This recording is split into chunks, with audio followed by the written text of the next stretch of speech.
Fall of El Fasher represents more than just the loss of a city. It is the collapse of the Sudanese Army's final stronghold in Darfur. Show 5 state capitals now under RSF control.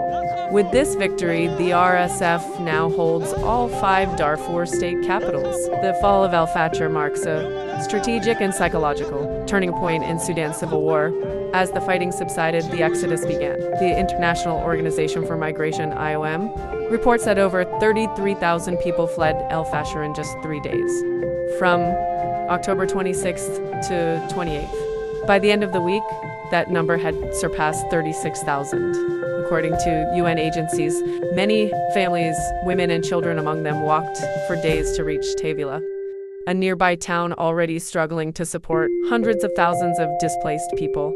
Humanitarian workers say Tavila has become a city of tents, a place where desperation meets overcrowding.